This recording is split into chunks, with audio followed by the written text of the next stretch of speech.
Alcatraz, a mais notória prisão de segurança máxima do mundo, era o destino de Victor Lustig. Victor acabara de ser capturado após liderar uma operação de notas falsas tão grande que representava um risco sério para a economia. E ainda assim, essa fraude sequer era o golpe mais famoso de Victor. Ele aplicou incontáveis esquemas de enriquecimento rápido, sendo possivelmente o golpista mais perigoso e bem-sucedido que o mundo já viu. Mas, acima de tudo, será lembrado como o homem que vendeu a Torre Eiffel. 2 vezes. Essa é a história real e insana de como um ladrãozinho falido se tornou o homem mais procurado do mundo. Capítulo 1. Ascensão no mundo do crime. O homem que conhecemos como Victor Lustig nasceu provavelmente em 1890 na cidade austro-húngara de Ostinné, hoje parte da República Tcheca. Mas a verdade é que não temos certeza, pois sua real identidade ainda é um mistério. Isso porque, durante sua vida, usou pelo menos 45 nomes falsos para não deixar rastros e mentia com frequência sobre quem era e de onde vinha. Ele mudava de nome, aparência e identidade de um lugar para outro, um golpista camaleônico, viajando o mundo para achar novas maneiras de enganar suas vítimas. As informações sobre sua infância, porém, sugerem que Victor teve uma juventude infeliz, em uma casa de pedra sombria em uma das áreas mais pobres da cidade. Ele descreveu seus pais como camponeses miseráveis que mal conseguiam sustentar e vestir seus filhos. Eles se separaram quando Victor tinha 8 anos, enviando-o para morar com parentes, situação que ele achou insuportável. Aos 12 anos, Victor concluiu que seria mais feliz sozinho. Então abandonou a escola e fugiu. Ele começou a viver nas ruas frias de várias cidades europeias. Assim, teve que recorrer a furtos e mendicância para comer. Mas foi um único evento em 1903 que o fez optar por uma vida de crime. Na época, Victor era um adolescente de 13 anos, lutando para sobreviver nas ruas de Budapeste. Certa noite de primavera, ele revirava desesperadamente as latas de lixo de um hotel luxuoso, procurando restos de comida, quando viu um casal se preparando para jantar em uma das varandas do hotel. Victor observou garçons trazendo prato após prato, arrumando um banquete digno de um rei, mais comida do que ele jamais vira. E ainda assim, Victor assistiu horrorizado quando o casal sequer tocou na comida, indo direto para o quarto. Victor não podia acreditar. Toda aquela comida deliciosa ali e eles não comeriam nada. Naquele instante, Victor decidiu que se era assim que algumas pessoas viviam, enquanto ele era forçado a comer migalhas do lixo, ele nunca se sentiria culpado por enganar os mais afortunados. Depois disso, Victor passou de apenas furtar para sobreviver a pequenos roubos mais elaborados e depois a assaltos. Aos 18 anos, Victor havia também aperfeiçoado todos os truques de cartas. Tornou-se mestre na destreza manual, o que lhe permitiu trapacear em jogos como pôquer ou apenas extorquir pessoas na rua. A polícia, entretanto, logo descobriu os golpes e roubos de Victor, e ele acabou cumprindo várias penas em prisões de Budapeste, Praga, Zurique e Viena. Mas alguns meses atrás das grades, de vez em quando, não diminuíam seu ânimo. Ele simplesmente aproveitava o tempo na prisão para aprimorar suas habilidades com cartas ou ler livros. Afinal, mesmo tendo abandonado a escola cedo, Victor era um ávido estudante, pois sabia que ser culto o ajudaria com seus golpes e a parecer mais sofisticado e profissional, atraindo menos suspeitas. Contudo, como muitos europeus de sua época, Victor ouvira histórias sobre a América, a terra da promessa, com oportunidades esperando por um cara esperto como ele. Então, embarcou em um navio rumo aos Estados Unidos, buscando enriquecer. Na viagem, 2 coisas aconteceram. Primeiro, ele sofreu um corte de 6 centímetros na bochecha esquerda por um marinheiro furioso que achou Victor muito amigável com sua namorada. O ataque deixou uma cicatriz permanente, que ele contaria ter sido de um duelo de honra, quando na verdade foi só por flertar com a namorada alheia. A segunda coisa que aconteceu naquele navio rumo à América foi que Victor percebeu que navios transatlânticos eram os locais perfeitos para golpistas como ele. Os conveses de primeira classe estavam cheios de pessoas ricas que ele podia facilmente enganar. Para Victor, era como pescar em um aquário. Assim, ele passava uma semana a bordo de um navio atravessando o Atlântico, enganando quantos passageiros ricos pudesse. Depois atracava e repetia o esquema em outro navio com novos passageiros. Assim, foram alguns anos de vida fácil, indo e vindo entre Europa e América. Um dos golpes mais comuns era se passar por um produtor musical procurando investimentos para um espetáculo da Broadway, que as pessoas percebiam ser falso só depois de já terem investido. No entanto, os bons tempos de Victor foram interrompidos pela Primeira Guerra Mundial, pois não havia mais cruzeiros entre América e Europa. O que Victor fez durante a guerra é um mistério, embora ele não tenha lutado. Mas é certo que, quando a guerra acabou, Victor surgiu em Nova York. E o homem que pisou no cais era bem diferente do garoto sem teto que revirava latas de lixo por comida. Vestido com um terno feito sob medida, camisa de seda e, sobretudo, de camelo, ele se apresentava como Conde Victor Lustig e alegava ser um aristocrata rico em exílio político. Tinha tudo: aparência, fala, postura. Tudo sugeria riqueza e sofisticação. Então não surpreende que quase todos que conhecia se deixassem enganar pelos seus encantos. Victor havia se reinventado mais uma vez, criando a persona perfeita para aplicar golpes ainda maiores. Capítulo 2. A Caixa Mágica de Dinheiro. Em 1919, Victor conheceu e se casou com Roberta, que ficou tão apaixonada por ele que continuou com ele mesmo após descobrir que não era um conde e que ganhava dinheiro, enganando as pessoas. Infelizmente, a vida pessoal de Victor acabaria por ser sua ruína, mas chegaremos lá. Os loucos, anos 20, foram um período de excesso para os americanos e a oportunidade perfeita para Victor, que se aproveitava de sua ganância. Além de golpes clássicos, ele também atuou como falsificador, fabricando selos de uísque falsos e selos do governo para contrabandistas. No entanto, Victor logo teve uma ideia melhor: uma máquina de dinheiro capaz de imprimir notas duplicadas. Claro que não era real, mas Victor só precisava encontrar pessoas tolas o suficiente para acreditar e vender essa máquina falsa por grandes somas. Então, Victor mandou fazer várias dessas caixas por um carpinteiro em Nova York e elas eram impressionantes, com uns 60 centímetros de comprimento, detalhes em latão e vários mostradores. Victor dizia que bastava colocar uma nota de $100 e um pedaço de papel moeda, girar uma manivela e esperar 6 horas para a máquina imprimir uma réplica perfeita da nota no papel, deixando-o com 2 notas de $100 idênticas. Victor a chamava de máquina mágica de dinheiro. Você deve estar se perguntando como alguém poderia ser tão burro a ponto de acreditar nisso e comprar essa máquina falsa. Bem, o golpe funcionava assim. Primeiro, Victor ia ao banco e pegava várias notas de $100 novas, o que significava que os números de série estariam em ordem sequencial.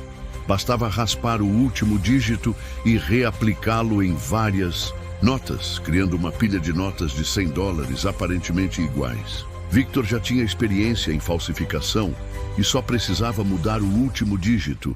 Então, com alguma prática, aperfeiçoou isso. Segundo, Victor nunca abordava suas vítimas diretamente para vender a caixa. Ele primeiro conquistava sua confiança. Um de seus alvos era um jogador rico. Victor roubou sua carteira, voltou até a pessoa e disse: "Ei, você deixou isso cair, devolvendo a carteira. Isso fazia Victor parecer um cidadão honesto, apenas tentando ajudar, o que baixava sua guarda, e Victor usava isso para iniciar uma conversa e sutilmente levar o assunto à sua máquina mágica. Victor mencionava que ela duplicava notas, mas fingia não querer falar sobre isso, o que só deixava as pessoas mais curiosas. Logo, a vítima implorava para ver uma demonstração da máquina. Victor fingia relutância, mas acabava concordando. Então iam para seu quarto de hotel, onde ele inseria uma nota de $100 na máquina. Mas como ele mentira que levava 6 horas, isso lhes dava tempo para conversar, jogar cartas ou jantar enquanto a máquina supostamente fazia seu trabalho. Quando voltavam, a máquina tinha a nota original de $100 e uma segunda nota idêntica, como se realmente tivesse sido perfeitamente clonada. Na verdade, Victor havia escondido a segunda nota na máquina, e elas pareciam iguais, porque ele usara suas habilidades de falsificação para mudar os números de série. O alvo ainda tinha dúvidas, então iam ao banco, onde o caixa confirmava que a nota era autêntica porque era uma nota de $100 real. Nada tinha sido impresso no papel. Essa era só uma nota que Victor havia sacado antes. Mas com a confirmação, a vítima acreditava que a máquina havia mesmo impresso a nota.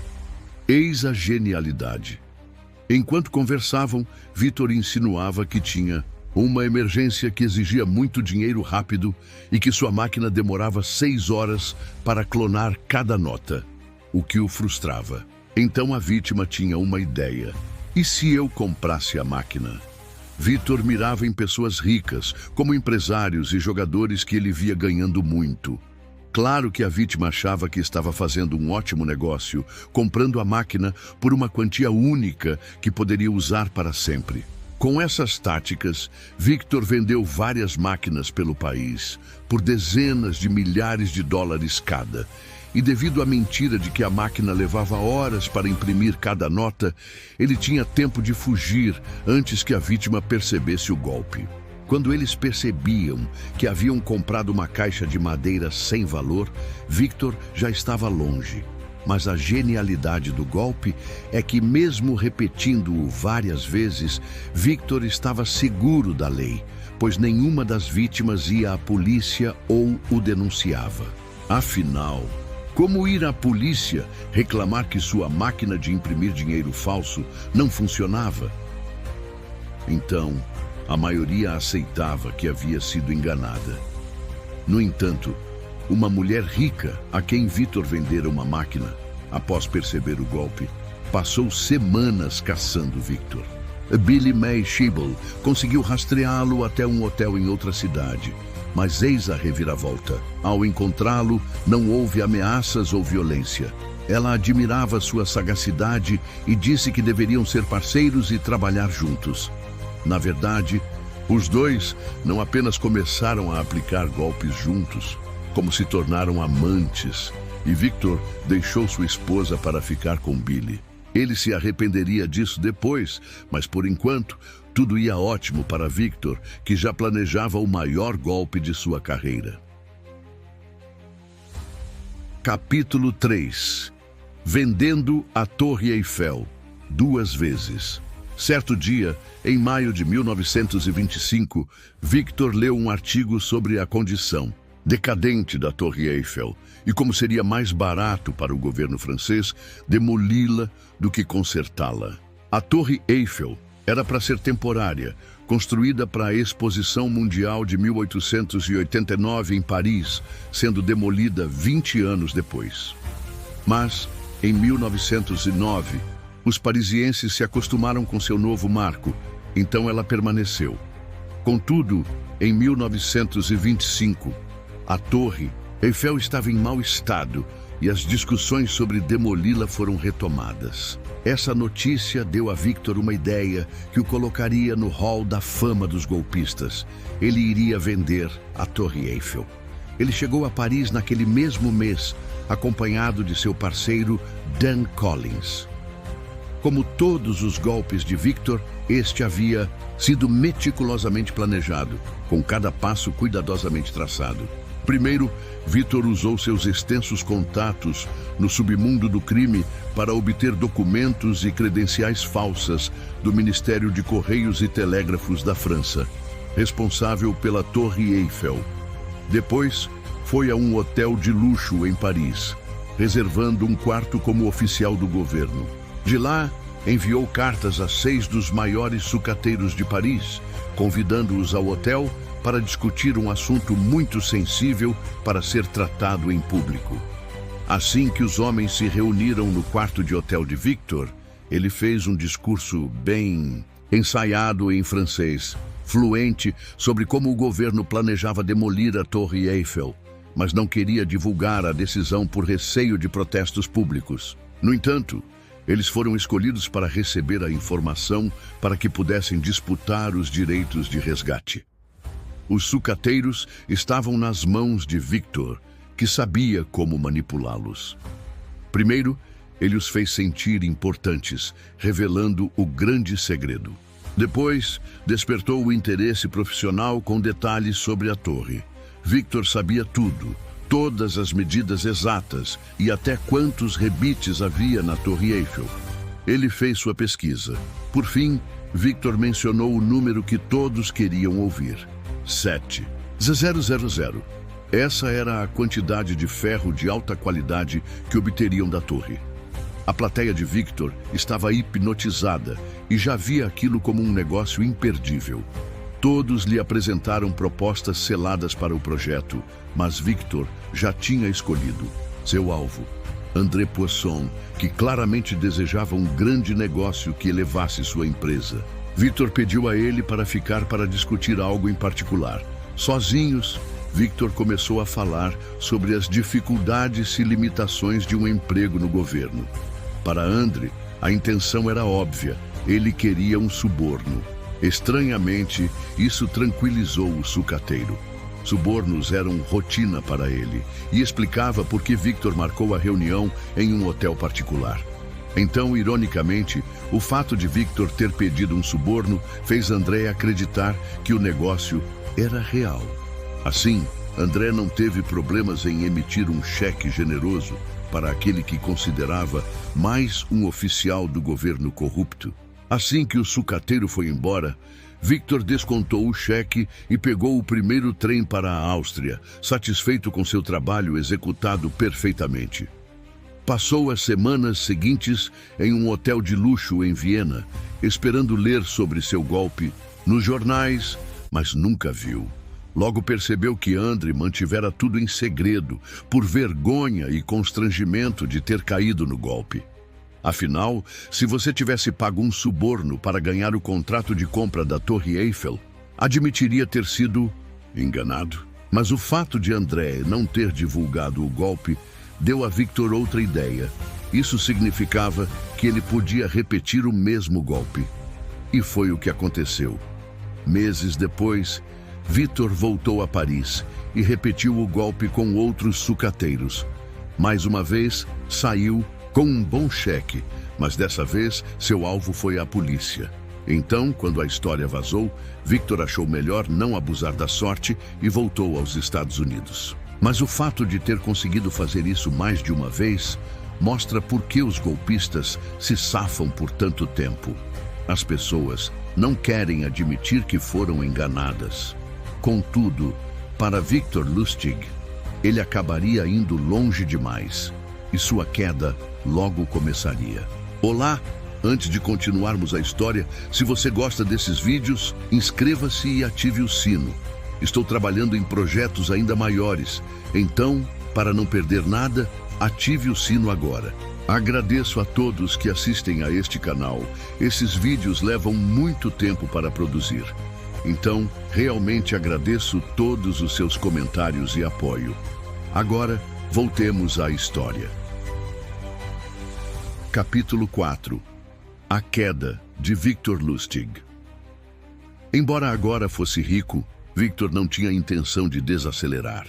Nenhum alvo era grande demais para ele. Há uma história de que ele até ousou enganar o mafioso, Al Capone Victor disse a Capone que precisava de $50 mil para um golpe e que poderia dobrar o dinheiro em 2 meses. Victor então devolveu o dinheiro a Capone, dizendo que o golpe deu errado. Capone ficou impressionado com sua honestidade e lhe deu $5 mil. Claro que era o plano de Victor. Nunca quis fazer nada além de devolver o dinheiro a Capone, esperando uma recompensa. No entanto, quando a Grande Depressão assolou a América, Victor descobriu que a fonte de alvos ricos estava secando. Então, voltou à falsificação, mas pensando grande. Em 1930, ele começou um esquema com William Watts, um farmacêutico que também era gravurista de alto nível. Suas notas falsas eram de alta qualidade, supernotas da era, como foram chamadas por um perito.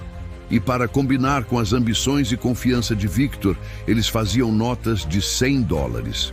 Outros falsificadores usavam notas de baixa denominação, mais fáceis de passar despercebidas, enquanto as notas de $100 eram mais examinadas. Victor sabia disso, mas não se importava. Tinha certeza que seu produto era bom o suficiente para ser igual ao original. No fim, essa confiança excessiva seria sua ruína. Tudo começou em 1931, quando Victor, mais uma vez, enganou um xerife do Texas com o golpe da máquina de dinheiro. Quando o xerife percebeu que fora enganado, ele rastreou Victor até Chicago e o confrontou. Mas Victor sempre foi bom de lábia, mesmo sob pressão, explicando que a máquina devia estar com defeito. Pediu desculpas ao xerife e ofereceu $50 mil, o dobro do que ele pagara pela caixa. O xerife foi embora satisfeito, mas logo descobriu que fora enganado de novo, pois recebera dinheiro falso. Esse foi o primeiro grande erro de Victor, que o colocou no radar do serviço secreto. Na época, o serviço secreto não protegia o presidente, mas combatia falsificadores. Ao saber de um pagamento grande com notas falsas de $100 de alta qualidade, sabiam que era algo grande, mas não sabiam o quão grande era. Nos últimos anos, Victor e Watts haviam produzido mais de $1 milhão em dinheiro falso, difícil de rastrear, já distribuído ao público. Havia receio de que sua operação abalasse a confiança no dólar e as bases da economia americana. Assim, em 1934, uma equipe foi montada para capturar Victor, com agentes do Serviço Secreto e do Departamento do Tesouro, policiais de Nova York e soldados estaduais.